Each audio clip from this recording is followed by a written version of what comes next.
Assalamualaikum warahmatullahi wabarakatuh. Jumpa lagi kita berjumpa dengan saya Arif Rahutomo atau Arif RH dalam rekaman video iseng Reborn. Cie.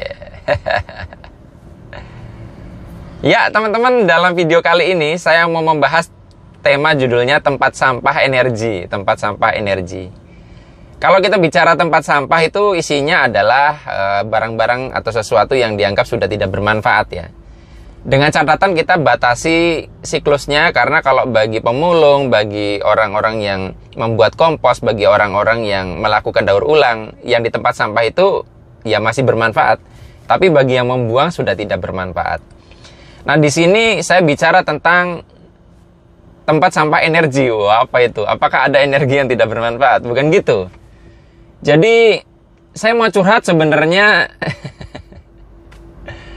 bahwa orang-orang yang profesinya kayak saya ini ya, atau yang lain lah, psikolog ya, kemudian kayak saya ini, saya psikolog juga bukan sih, dokter ya, atau siapapun lah, atau mungkin Anda yang tidak punya satu profesi formal, tapi karena Anda orangnya tuh enak buat diajak ngobrol, Anda itu dianggap punya wawasan, Anda dianggap bijaksana atau apapun, maka Anda dijadikan tempat sampah curhat ya. Makanya saya bilang tempat sampah energi. Kenapa?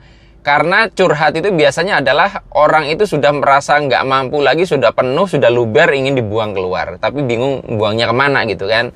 Maka dicarilah orang-orang yang dianggap memiliki daya tampung yang lebih luas.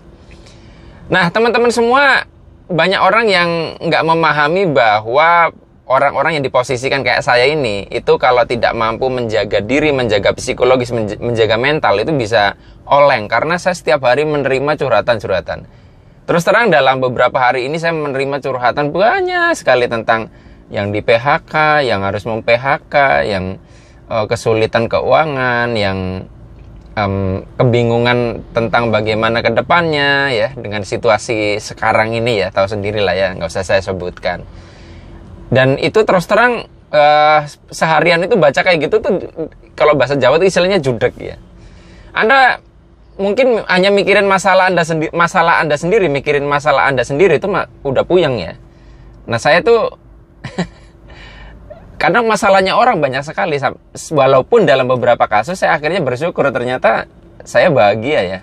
Artinya banyak orang yang masalahnya lebih besar dibandingkan saya. Nah jadi disitulah sebabnya bagi Anda ya yang diposisikan seperti saya, Anda sebenarnya perlu berhati-hati. Anda kalau bisa belajar ilmu-ilmu yang terkait dengan bagaimana mengelola psikologis, mengelola pikiran, mengelola emosi, mengelola energi, supaya Anda tidak terkontaminasi. Ibaratnya tempat sampah itu tempat sampah yang mampu mensterilkan apa yang ada di dalamnya. Jangan sampai Anda dimasukin tempat sampah lalu Anda jadi sakit. Kalau tempat sampah kan plastik tuh, dia tidak kena bakteri aja nggak apa-apa. Tapi kalau tempat sampah energi dan wadahnya itu adalah Anda, manusia, kalau Anda tidak mampu mensterilkan, itu berbahaya sekali. So, saya sendiri, apakah dengan sudah belajar macam-macam ini terus sudah mampu memproteksi diri? Kadang saya pun masih jebol. Jadi kadang dari pagi sudah banyak banget dapat curhatan ya, mikirin masalahnya orang, nggak dibayar lagi. Terus terang saya nggak dibayar ya, kalau ada orang-orang nanya-nanya dan sebagainya tuh nggak dibayar. Udah gitu ya, tiba-tiba ada yang komen nggak enak lah di Facebook, komen nggak enak dah di YouTube gitu ya. Kadang kalau nggak hati-hati itu suka meletup ya, walaupun mungkin saya mengomentari atau mereplaynya masih sopan, tapi kadang di dalam tuh meletup, sehingga saya kadang bertanya-tanya, ini kenapa ya hari ini saya mudah sekali meledak, padahal tidak ada masalah. Ternyata karena sudah banyak input sampah-sampah energi negatif itu dari sebelumnya, dan itu keseharian saya. Jadi orang kalau curhat kepada saya itu kadang sampai panjang sekali ya, sampai misalkan handphone saya selayarnya segini, itu sampai 6 halaman itu.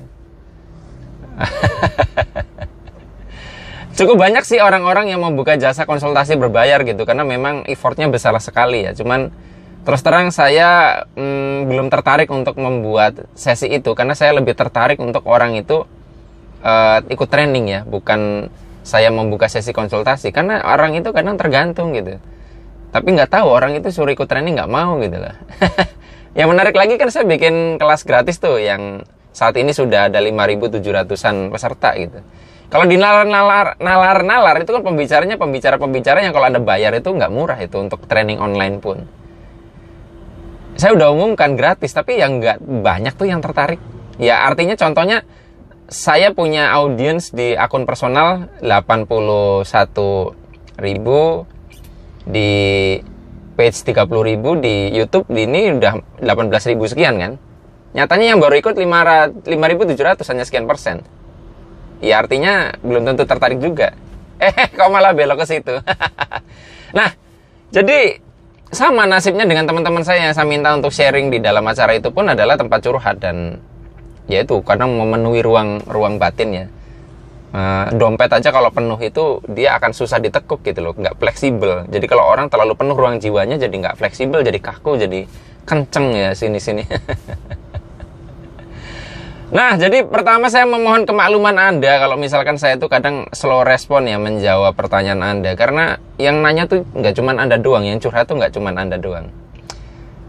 Itu ya, yang kedua adalah saya kenapa kok jadi poin pertama tuh agak slow respon, karena kalau mood saya lagi atau kondisi mental psikologis fisik saya lagi nggak bagus, saya mencoba nggak melayan itu karena menyedot banget ya, nanti imunitas saya turun malah repot gitu.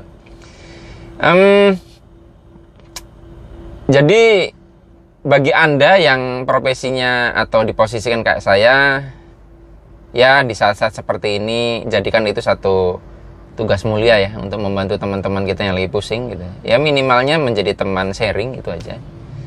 Dan seringkali mereka udah tahu solusinya, cuman sampah-sampah itu perlu dibuang dulu, sehingga ibaratnya tuh kayak ada permata yang ketutupan sampah, kalau dibuang atas-atasnya mereka akan menemukan mutiaranya, cuman kita kebagian sampahnya. Yang kadang heran itu adalah banyak orang itu kalau punya masalah dibagi-bagi ke orang gitu loh, dibagi-bagi ke saya, tapi kalau punya duit enggak. Jadi mau enaknya aja ya orang itu ya, kalau punya duit banyak nggak mau bagi-bagi, tapi kalau punya masalah dibagi-bagi gitu loh. Hanya ini yang bisa saya bagikan teman-teman semua. Mudah-mudahan bermanfaat. Sampai ketemu lagi dalam rekaman video Iseng Reborn yang selanjutnya.